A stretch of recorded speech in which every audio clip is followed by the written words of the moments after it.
Welcome to The Grand Balance, a weekly podcast hosted by two working grandmas navigating the beautiful chaos of work and family. Hi, everyone. Today we are super excited about our guest. Her name is Sophie Zee. She's a mom, child development expert, and a former school psychologist and doula with years of experience working with families. She's passionate about providing evidence-based advice to help parents raise healthy, thriving children. As a toddler mom, Sophie shares practical tips and expert guidance through her social media, digital resources, and parenting newsletter. I found Sophie through my daughter, who follows her, and a friend had suggested to me we possibly do an episode on screen-free activities, and it was kind of like divine intervention. That same day, I'm looking on Instagram, and I see Sophie had posted a bunch of great non-screen activities, so that is how we found you. Welcome, Sophie, to the podcast. Thank you so much.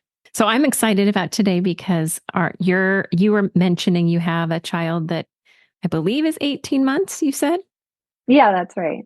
And my grandson is about to turn 1.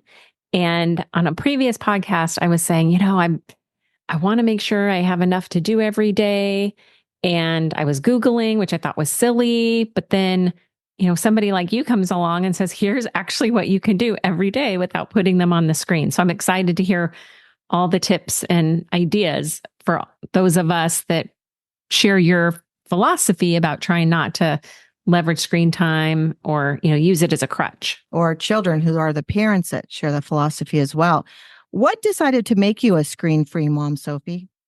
Well, there's a few things. So being trained in child development and working in the school system and with families really for many years, I feel like I've seen the effects that screen time and screen addictions can have on kids, but also just as someone who loves to do research, loves to follow or at least learn about evidence-based advice and resources, I know that the American Academy of Pediatrics, they've done research or looked at research and seen that screen time for kids under really 1.5 to 2 years old doesn't have much benefit. And if anything, has negative associations. So when thinking about how I wanted to raise my own son, I wanted to follow those guidelines. And then it just kind of naturally happened. So I was avoiding screen time. And I realized that if you have the philosophy and the mindset of like, we just don't really use screens, then it actually is a lot easier than if you start introducing screens and then you try to pull back. So it can become a crutch for many parents and families, and for kids. And it's one of those somewhat addictive cycles that like once you start introducing it, you're like, oh, just a couple minutes more, or let me just finish this one thing. Your kid will start to ask for it more, and it can become a vicious cycle. Whereas if you just don't introduce it really much in the first place, it's so much easier. And you find other ways to bond and do things with your child that actually, I feel like, enhance everyone's life. But I think a lot of families just don't even know how to go about that. And I'm like really excited to share some things that have worked well for me and other families on how to avoid screen time, at least in the first like 1.5 years, because there's a lot of negative associations with screen time. And oftentimes the parents that are struggling the most with letting go of screen time are using it less as a tool and a resource, but more as a way to be able to get other tasks done. So kind of like a secondhand babysitter, to get a break. And I'm excited to share other ways you can do that on the podcast today. We're excited too, because definitely our generation, that was very common. We had to get things done, so we would stick kids in front of the television. And from what I understand from the research we've done, TV has changed a lot over the last 30 years. So I think that probably factors into a lot of parents' decision on why they're maybe looking at more of a screen-free lifestyle. Can you give us some suggestions on things you found that were great additions to your screen-free life? Absolutely. I'm super passionate about this, not just because of the negative effects that screen time can have, but because of the positive effects that not using screens can have. And so one of the biggest tips I have for new parents that is helpful to know when you're avoiding screen time, but it's also helpful to know regardless of your stance on screen time and how to spend time with your child, is involving them in your life. So a lot of times we're working from the framework as parents of okay, when my child's awake, I'm going to play with them. I need to entertain them. I need to figure out how to keep them busy, how to get them to play independently so that then while they're distracted, I can go get everything done. Or while they're sleeping, I can try to get everything done. And that to me is a recipe for burnout. And if you choose instead to involve them in everything you're doing, which yes, it's going to be a little bit harder, especially in the beginning. But if you have them helping you with cleaning and cooking and doing errands, even if when they're really little, it's more just you carrying them around and, giving them a toy or, a little bucket of water to play with while you do the dishes, it changes both of your lives because then you're getting stuff done while they're awake. So you're not feeling stressed during nap time or when they go to sleep to try to do everything that takes much longer than just the short 30-minute nap they might be taking. You're also modeling to them these tasks and how to do these tasks.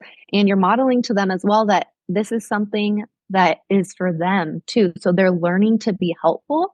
They're learning that they're part of the family and that these are tasks that they're going to be a part of as well, versus trying to do them when they're not awake. So then they're not learning to even see those tasks.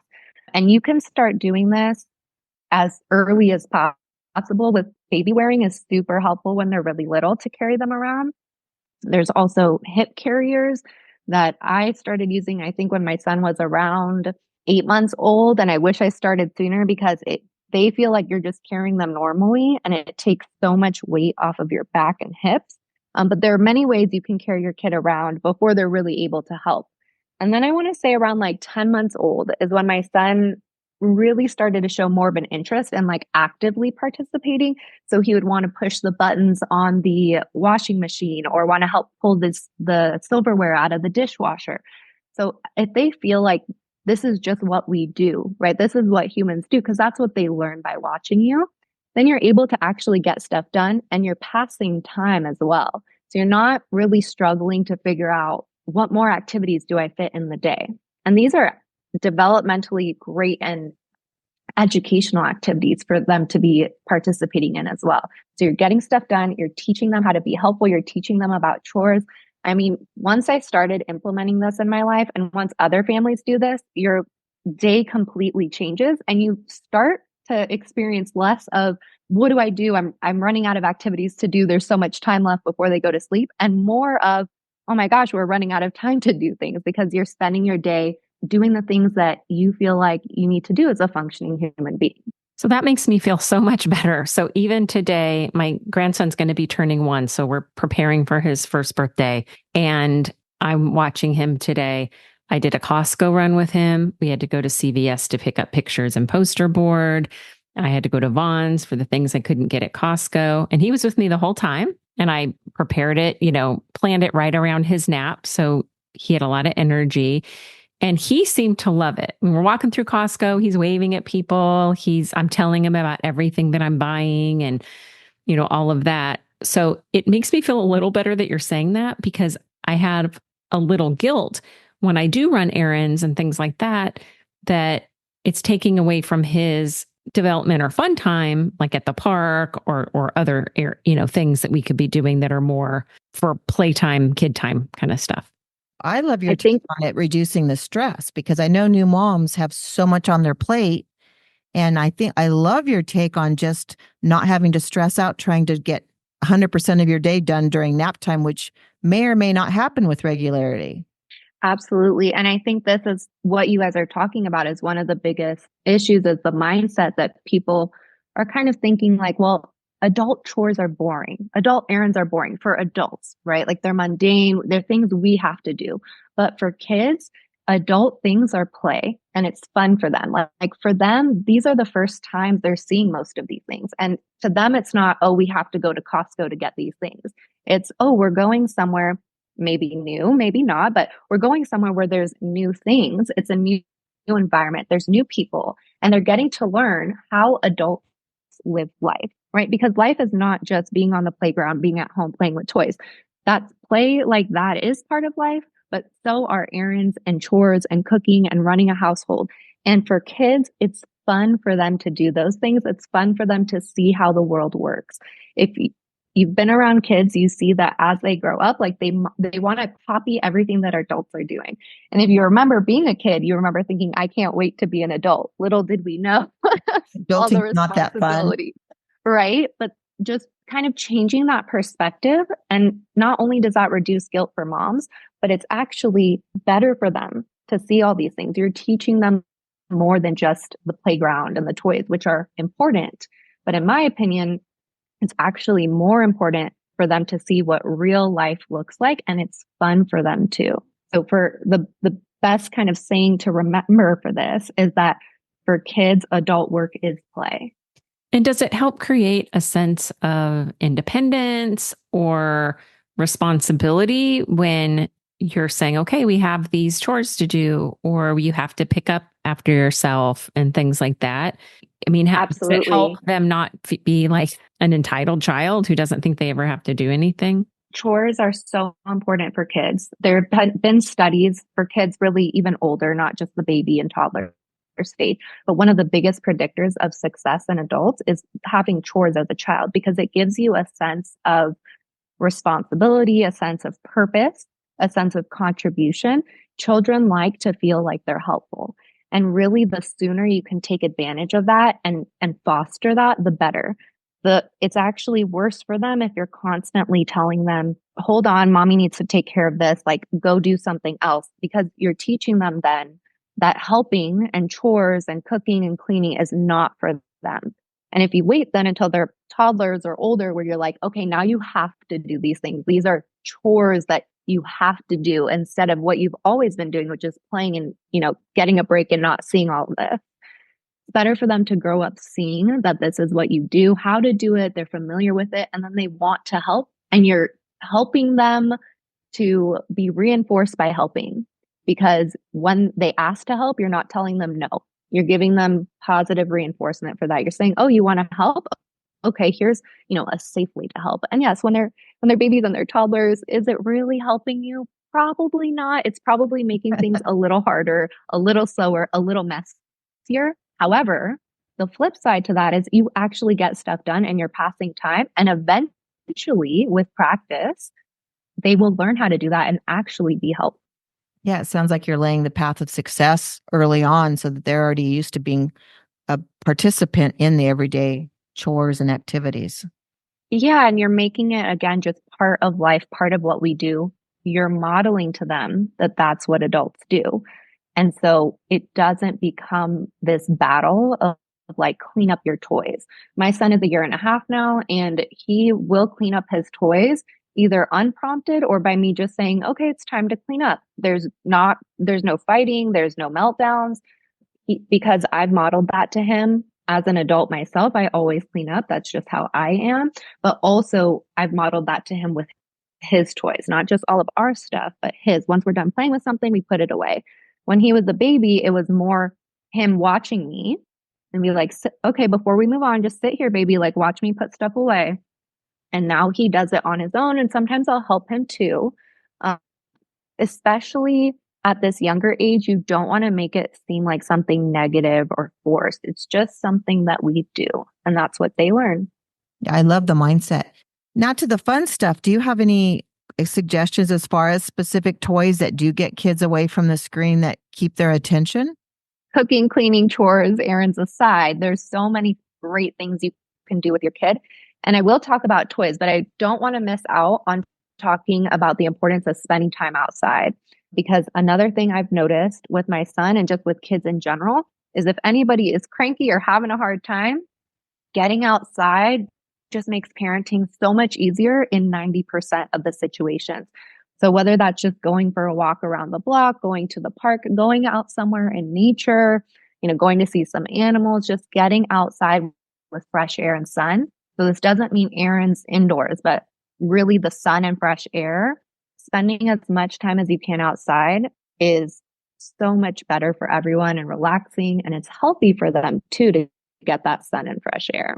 Have you guys noticed that at all with your grandchildren or raising your own kids? Such a good reminder. Yes, it's exactly that. And not only that, they're exposed to so many different things that they can see. I actually told my daughter how I took the baby to walk the bay one day. We're in San Diego. And I said, you know what? This was probably better for me than it was for the baby, where he's playing under a tree, overlooking the water. And it gave me the opportunity to let go of, my tension and stuff like that too. So it is good not only for the baby, but also for the parent and or grandparent. And then in turn, that makes it better for the kid, right? Right. Because you're more relaxed, you're happier, you're more patient. And so then that's better for the kid too. It's being outside is good for everybody. And so one of my biggest recommendations for any parent is to try your best to get outside every single day, even if it's just a couple minutes, right? You don't have a ton of time. Let's say you're a working parent, you get home from work, just a quick walk around the block, some fresh air will do everybody good. And it's free, right? And your kid is so much more entertained outside, like you're saying, but like by grass and rocks than toys, which is wild, right? Like you can see they're really enjoying being outside so much more than we anticipate. My kid will be entertained by, just random rocks scooping into a cup than like most toys that I'll bring into the house. And he'll play by himself with the rocks and cup for quite a long time. Nice. And then they love to see things flying in the sky, birds, everything. It's, I'm sure, very stimulating for them. It's very stimulating and it's great for bonding and language development too, because as you see things outside, you talk to them about it, you point it out, and they're going to learn so much better from seeing things in real life than from toys or a book. That's not to say that toys and books aren't helpful. They're extremely helpful and they can learn so much from that as well, but they will make quicker and deeper connections by interacting with the real world. Okay, so let me talk to you about kind of toys. So I would be remiss if I didn't mention books as some kind of a toy, even though obviously that's educational. But I think reading can take up a lot of time, but it's also great for them. And many kids enjoy reading. If you can, I recommend reading 5 books a day to your kids. Research shows that before the age of like 5 or 6, when they enter kindergarten, if you read to them 5 books a day, they will have heard over 1.5 million more words than kids who have never been read to, which is extremely important. Yeah, it's extremely important. It's a huge difference. And that impacts language development and it impacts their literacy skills and their readiness for school. You will see that children who are read to, even just 1 book a day, will have better language development than kids who are never read to. Now, 5 books can sound like a big number if you're not used to reading to your kids every day. However, under the age of like around 2, maybe even a little bit older, board books count and you can repeat books. And actually, I highly recommend repeating books because repetition is very helpful for kids learning and language development. So even just keeping, a stack of 5 little books on the night table, I recommend keeping books just all around the house, in the car, in different rooms. So it's easy for them to just grab them and be used to reading. So books are a great tool for passing time and also they're very educational. So I'm going to ask, you said 5 books a day. So my grandson likes me to read the same book over and over and over. Does that count? One book, yes. 5 times 5. Yes. I think that does count. As soon as I finish, I don't remember to the front of the page. He's like, okay, do it again. Yeah, that does count because they're being exposed to everything that's in a book and that language, which is so important. And I think it's also building that foundation of a love for reading. It's so crazy, even how my little 7-month-old granddaughter loves to be read to. She'll follow the pages. She'll look at the things on the pages. And I forgot that whole stage, that even at that age, they really are following along and absorbing what they're looking at. And take advantage of it because not only is it good for them, but you're building habits, you're building foundational skills. And so if you just keep reading to them every day, like they're going to continue to build on that love for reading because it's fun for them. It's a bonding experience for them. When they get older, you don't want to start to feel like that resistance of like, wait, why am I being forced to sit here and read? If it's just something that they've grown up doing every day, they're much, much more likely to continue to enjoy that as they get older. Yeah, completely agree. I'm going to put a little side note in here because I'm sure a lot of people do know this, but many people may not. For my daughter's baby shower, I know it's kind of a thing to do right now, but instead of cards, she did books, and she pretty much set up her entire nursery library from her baby shower. So I think if people haven't heard about that tip, it's something that's really nice, because rather than spending the $5 on a card, you're getting a book that the baby can enjoy for a year or two.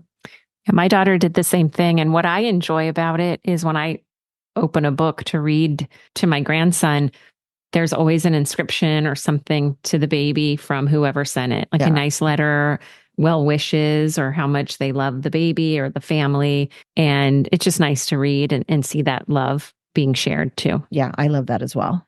I love that. And I think that's, $5 much better spent than a card that's going to go into a box and probably never be seen again. And I had that for my baby shower as well. And like you said, I barely had to buy any new books within the first year of my son's life, because I got a lot of books, but also because repeating books is so helpful. You'll see kids gravitate towards that repetition because they're making connections every time, every additional repetition of that book. Their memory is being increased. They're making connections to where they finally understand, oh, mom said, dog, and that's the picture of the dog. Now I understand why every time we turn to this page. Or they remember, oh, there's a dog in that book. I would not recommend that tip more. My daughter tricked me when she was probably about 1.5, 2. She was pretty vocal and had good language skills at a young age, but I thought she knew how to read really young. She had just memorized the book. Every single page, she knew exactly what word meant what. And so she could read the whole book to me. You thought she was reading? I thought she was reading. I'm like, these words, but she just memorized it. But it was really cute. That's funny. Well, still very smart, just in a different way than you thought. Exactly.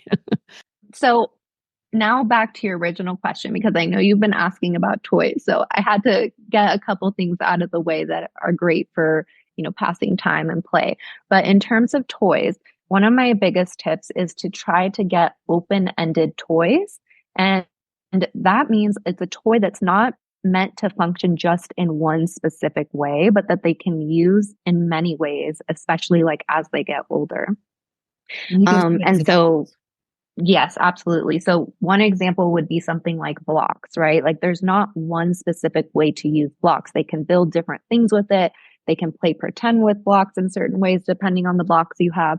They can stack, they can crash them down. They work as they get older in different ages.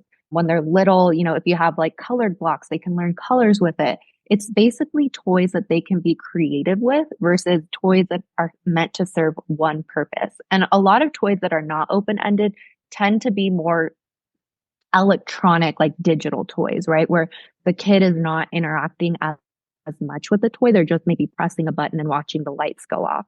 Now, that is great for kind of distracting the kid, and they might have fun with it, but it's not as good for their creativity. You want to find toys where your child is really the one engaging with the toy versus just sitting there and staring at the toy. And one of my favorite ways to go about this is to get play kits. Now, I love the Love Every play kits. There's a lot of different brands that I think are all great. I've gotten the Love Every one since my son was first born. And to me, that just made it so easy to not have to think about every couple months, okay, what kind of toy should I get him? And it also helped reduce the amount of money I was spending, because I wasn't constantly I just need to get him new toys. He's bored with the ones he has. I knew he has this set of toys, and in a couple months, he's going to get new ones.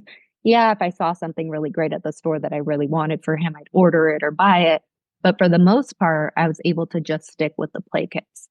Now, I know for some people, they're not affordable. And so my recommendation there is to just go and look, because you can see online what all the play kits entail for different ages, and try to find toys maybe that are similar. Maybe you don't buy, every single one that's in that kit, but you can get really great ideas from them. Oh, that's a great tip. Yeah. Can you repeat it again? Not the whole thing, but the name that you bought. Just the company is called Love Every. So it's spelled LOVEVERY. But there's many different companies that are now kind of hopping on this trend.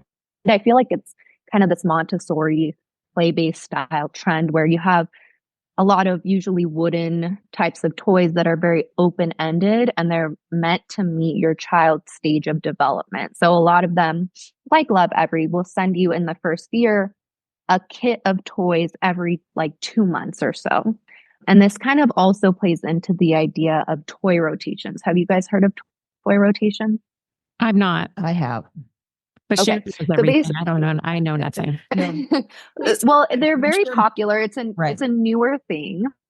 And it kind of feeds into like this popularity around Montessori style play. But it's basically the idea that you have just a certain amount of toys. There's not a certain number, but you have some toys set out, and every certain amount of time, let's say like every week or two, you go in and you change out the toys.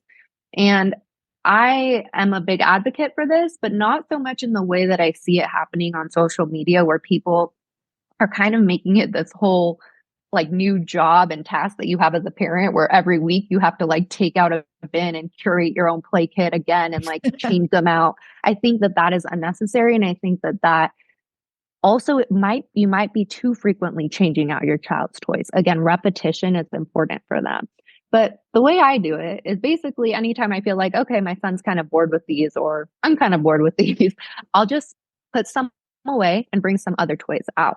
The idea is it helps keep them more interested, right? So a toy that maybe they haven't seen in like a month, to them, they're going to be like, oh, I forgot about this. They're going to act like it's a new toy. So you don't have to go and buy new toys as often either. And there's also a lot of research showing that it's better to have less toys out for your child at once. And that is for two reasons. One is it's less visually like overstimulating, right? So if they're in a room and there's like 100 different toys, they're like, where do I even begin, right? Well, let's say they have just like 10 toys out. That's a lot easier for them to manage and choose what they want, and also learn to clean up. That's interesting. But That's a good tip for sure. Because I yeah, tend to, and we don't have a lot of toys at my house, at grandma's house, but I do throw them all out on the mat when he comes. So I probably should rethink that. And that's what they're saying with this whole rotating, is they're less overstimulated when they have a few things to choose from than like massive heaps of different things. Yeah. Good tip. and the research shows they're more likely to play creatively and longer with their toys if they have less toys out at once.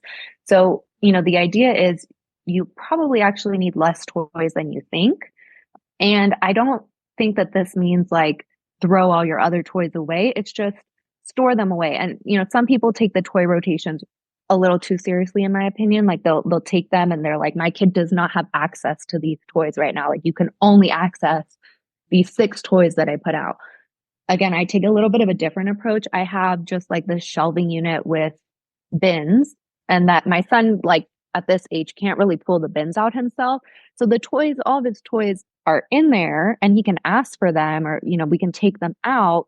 But for the most part, they stay in the bins, and the other toys that I have out are, the ones that are in his rotation at this given moment that he can see when he comes over to his play area. I love that tip because it's not so extreme. Well, really, I don't need any toys because my grandson right now, all he does is go up and down the stairs all day long.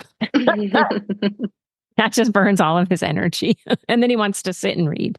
So, yeah. Well, and take advantage of the time that your kid or your grandson, really, it's usually between birth to like around 1.5 years, where they don't have a lot of strong opinions on what you're doing and where you're going, right? Like you were saying, you could go to Costco and run your errands, and like they're pretty content just to be with you.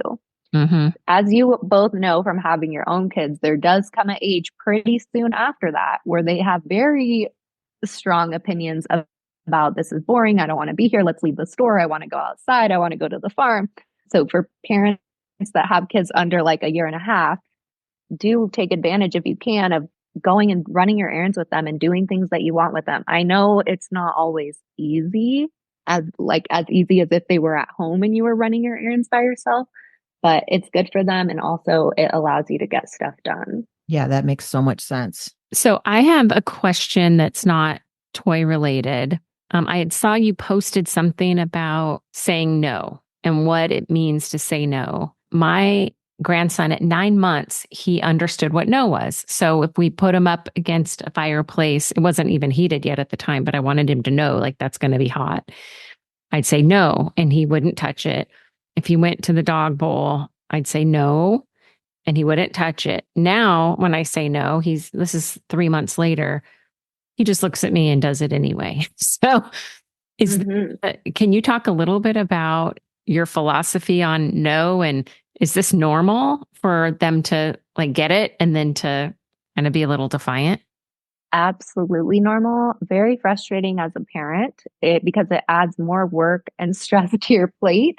The biggest thing I have to say on this topic is that there's two things. One, if you're saying no as a parent of a kid of any age, know why you're saying no, right? Because sometimes we say no just because it kind of instinctually in the moment, like, I don't really want you to do that. But is there a good reason to be saying no? Because this is their job to explore their environment.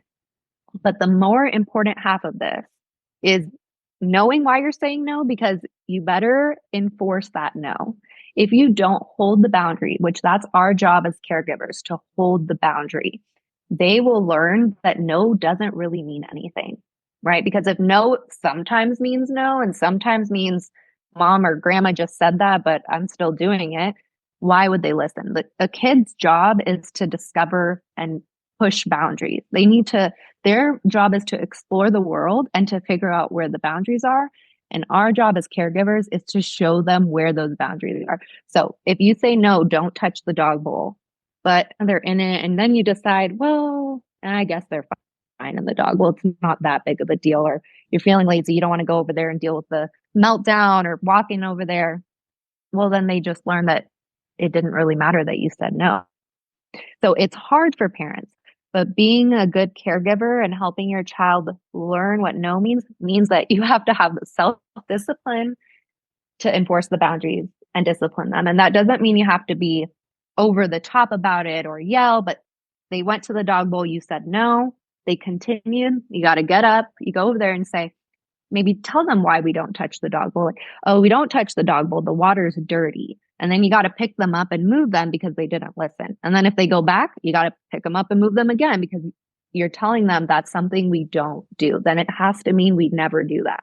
Right. Okay. So be a little more selective on when we say no, but when we say no, we need to be consistent. I try to reserve the word no for a little bit of stronger, more dangerous situations. So that it means a little bit more. It's not used so often that it starts to kind of fade into the background. Something more serious, like for hitting or something dangerous. And so I'll just try to explain, like let's say he tries to drink my coffee. I'll say, oh, this is for adults only. Right. So I'm still saying no, just in a different way. Right. I feel like as a parent, I said no a lot more than I do as a grandparent. Yes, I agree with that. I'm more like chill because I know it's not at the end of especially with the first child, you tend to be a little more cautious. But right. My grandson, not only is he a boy, so he likes to be more adventurous and stuff like that. I let him do a lot, but it is with the fireplace or things that I'm worried that he's going to hurt himself or get sick from or something like that. So I just have to figure out why all of a sudden he stopped listening to grandma. No, but your tips were very helpful. We know you have a little one to get to bed, so we wanted to thank you for your time, but please let our listeners know, where can they find you? So my Instagram is School Psych Mom. You'll also see me there as Sophie Zee, but it's at School Psych Mom. And then I also sell children and toddlers books on Amazon. And I have an Etsy shop where I sell resources for toddlers as well, with activities you can do with them to teach them about animals and colors and all sorts of things. Okay, great. We will list all that on our website too for any listeners that do want to reach out and didn't catch it. We will have it listed on the website and our social media. Great. Well, this has been wonderful. Thank you so much. We always need to hear from those folks that are true experts, not just, novice grandmas just getting into it. So I feel like we're going to need you back for some child development questions as our grandkids get older and how to deal with certain situations. Right. Hopefully I would be happy. Yeah, I'd be happy to come on, but it sounds like you guys are honestly doing a wonderful job. I'm sure your children are so grateful to have grandmothers who are so dedicated to helping raise their kids and, trying to do what's best for them. And also, I want you to know that you're not doing anything wrong. It's the grandson's job to push the boundaries. So he's just at that stage right now where that's his job, to push the boundaries. And unfortunately, you just have to keep reinforcing it. He will get through that phase. Oh, with a cute little face. Yeah, he is a yeah. And that's the other thing he uses. He looks at me like, what? With his cute little face. Yep. And then I have to laugh at him. And then I'm in trouble. Well, thank you so much, Sophie. We really enjoyed our conversation with you, and we definitely hope to have you back in the future. Thank you so much for having me on. All right. Have a great night. Bye-bye. You too. Bye. Thank you for listening. Please like and subscribe to the podcast so we can continue to grow our community. And follow us on Instagram at Working Grandmas Podcast, on Facebook at The Grand Balance, a Working Grandmas Podcast, and join our LinkedIn group, Working Grandmas. You can also email us at info@workinggrandmas.com or message us through any of our social media platforms.